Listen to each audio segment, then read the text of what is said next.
بسم اللہ الرحمن الرحیم وعن ابن مسعود رضی اللہ عنہ قال، حضرت عبداللہ ابن مسعود رضی اللہ تعالی عنہ فرماتے ہیں، صلیت مع النبی صلی اللہ علیہ وسلم لیلتا، میں نے آقا مدنی محمد عربی صلی اللہ علیہ وسلم کے ساتھ ایک رات تہجد کی نماز پڑھی، فاطال، تو آپ نے خوب لمبا قیام فرمایا، حتی ہممت بامر سوء، یہاں تک کہ میں نے ایک برے کام کا ارادہ کیا۔ قیل، پوچھا گیا، وما ہممت بہ، اور آپ نے کس برے کام کا ارادہ کیا؟ قال، فرماتے ہیں، ہممت ان اجلس، میں نے ارادہ کیا کہ میں بیٹھ جاؤں، وادعہ، اور آقا کو کھڑا ہوا چھوڑ دوں۔ اطال القیام، آقا مدنی محمد عربی صلی اللہ علیہ وسلم کی جو عادت شریفہ تھی اس سے بھی زیادہ طویل قیام کر لیا، یعنی خوب زیادہ قرات کر لی۔ حضرت عبداللہ ابن مسعود رضی اللہ تعالی عنہ خود طول قیام کے عادی تھے، مگر آقا مدنی محمد عربی صلی اللہ علیہ وسلم کے سامنے تھک گئے۔ اس سے پتہ چلا کہ آقا کتنا مجاہدہ فرماتے تھے۔ ہمیں بھی تہجد کا اہتمام کرنا ہوگا، اپنی راتوں کو زندہ کرنا ہوگا، تب جا کر آخرت میں مزہ آئے گا۔ حتی ہممت بامر سوء، میں نے ایک برے کام کا ارادہ کیا۔ قیام کی قدرت نہ ہو، آپ کھڑے ہو کر نماز نہیں پڑھ سکتے ہو تو بیٹھنا جائز ہے، لیکن عبداللہ ابن مسعود رضی اللہ تعالی عنہ تأدباً نہیں بیٹھے، ادب کا خیال رکھا، اور پھر اس خلاف ادب کو امر سوء سے تعبیر کیا۔ دل میں جو خیال آیا تھا بیٹھ جانا چاہیے، اس کو امر سوء کہا، ایک برا کام کہا۔ یہاں سے ہمیں یہ بات سمجھ میں آئی کہ بڑوں کے ساتھ، علماء کرام کے ساتھ ہمیشہ ادب کا معاملہ ہونا چاہیے۔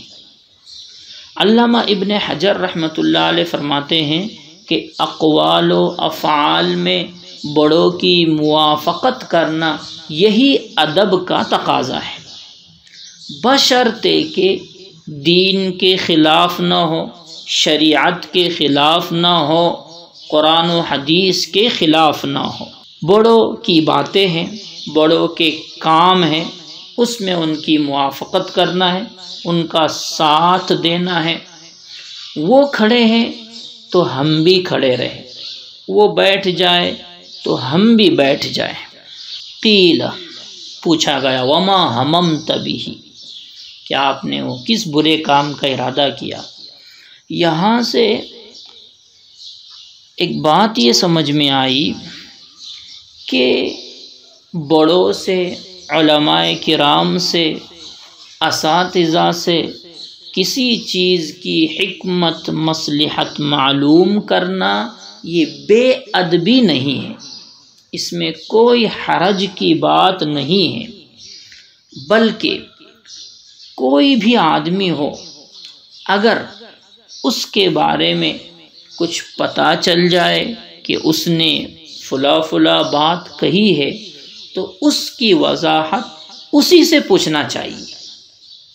یہ نہ ہو کہ ہم بدگمان ہو جائے، غیبت میں مبتلا ہو جائے، اس سے ہمارا اخروی نقصان ہوگا۔ وعن ثوبان رضی اللہ عنہ قال، حضرت ثوبان رضی اللہ تعالی عنہ فرماتے ہیں، سمعت رسول اللہ صلی اللہ علیہ وسلم یقول، میں نے اللہ کے رسول صلی اللہ علیہ وسلم کو کہتے ہوئے سنا، علیک بکثرت السجود، تم کثرت سجود کو لازم پکڑ لو۔ کثرت سجود یعنی کثرت نوافل، فرائض کے ساتھ ساتھ نوافل کا بھی بہت زیادہ اہتمام ہونا چاہیے۔ تہجد، اشراق، چاشت، اوابین، ان کا اہتمام ہونا چاہیے۔ اس کے علاوہ دیگر نفلی کام بھی کرتے رہنا چاہیے۔ فَإِنَّكَ لَن تَسْجُدَ لِلَّهِ سَجْدَةً، اس لیے کہ تم اللہ کے لیے جو بھی سجدہ کرو گے، رَفَعَكَ اللَّهُ بِهَا دَرَجَةً، اللہ تعالی اس کی وجہ سے تمہارا ایک درجہ بلند کریں گے، وَحَطَّ عَنْكَ بِهَا خَطِيئَةً، اور اس کی وجہ سے تمہاری ایک غلطی کو معاف فرمائیں گے، مٹا دیں گے۔